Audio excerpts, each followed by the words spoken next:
A Seattle police officer is caught on tape talking about making up evidence while two wrongly arrested men sat in jail. It's the latest shocker uncovered by a KOMO 4 Problem Solver investigation into the SPD's vanishing videos. Problem solver Tracy Vetter talked to the men who filed a claim against the city today for excessive force and wrongful arrest. Josh Lawson, Christopher Franklin. November 16, 2010. Seattle police arrest them at gunpoint. Their lives changed forever. I thought I was gonna die. It was the most terrifying thing I've ever experienced. Both men say they suffered facial bruises and swelling after one was kicked and the other manhandled into the pavement. But then listen to what an officer says after he takes them to jail. Now, you're going to jail for robbery. That's awesome. Robbery. I'm going to make stuff up. Robbery. Here Listen again. I'm going to make stuff up. Christopher Franklin believed him. He showed me that he has the power to do whatever he wanted that night. He has a badge, and all we can do is nothing. Together, we watched the video of their arrest. I need to make this clear. Neither Lawson or Franklin has a criminal record, nor were they charged with anything after this arrest. They both work full-time and go to school. But the night of their arrest, they were here in this neighborhood near Seattle Center, several blocks away from where an assault was reported. Got beat up by a couple guys. In the 911 call, a witness described those assailants. It was two tall, skinny African Americans. Lawson is 6 foot, Franklin just 5'9", and they were wearing... I could tell that they were both wearing jeans. I saw one. These are the booking photos. Lawson is wearing white sweatpants. Franklin's jeans are allowed to fall to his knees after his shoes are taken away. And at the scene, an officer pulls his hood up over his head. I felt like he was making me look like the part. I mean, these guys are guilty of being black in Seattle. Attorney Liz Ann Padula represents Lawson and Franklin. She believes if they'd been white...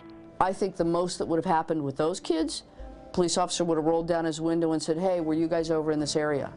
But Officer Brad Richardson, seen here, never questions the two about any assault. Instead, Officer Richardson makes what's called a felony stop, taking cover behind his door with a drawn gun. Now, in this use of force report, he says both men ignored his commands to stop and kept walking towards him. But Franklin and Lawson say that's crazy. There's no way they'd keep walking towards a cop with a drawn gun. We got on the ground and we froze. I was terrified. I thought I was gonna be murdered in cold blood. So he says I want to make stuff up. Yeah. We showed Seattle Police Sergeant Sean Whitcomb the arrest video. He admits the comment was inappropriate, but says the department's Office of Professional Accountability investigated this complaint and exonerated the officer. I can tell you we take them seriously, but people have to believe that. They have to trust the system. They have to trust the process. Another problem, none of the arrest is caught on tape, only the aftermath, with Lawson's angry questions of why Officer Richardson kicked him in the face. I told you I kicked you on your chest. For what? For what? I walked up for what?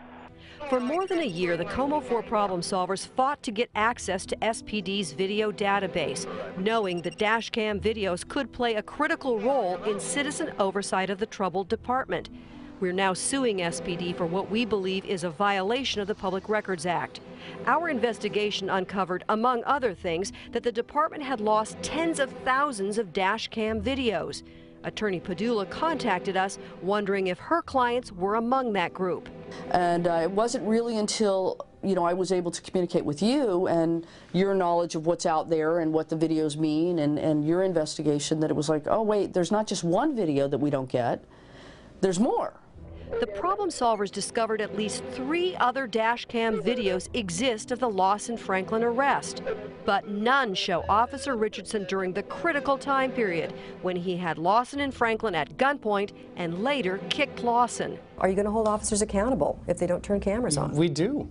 We actually do. Look at our OPA report. It didn't happen in this case. Well, maybe not in that case, but there's other cases. I think it's reprehensible. To me, there's no excuse for that. We've learned that video could have been salvaged from the hard drive in Officer Richardson's dash cam system, but wasn't. We continue our investigation into SPD's vanishing videos tomorrow with another distressing case where police had a potentially dangerous suspect hold up, but decided to walk away. Tracy Vetter, KOMO 4 Problem Solvers.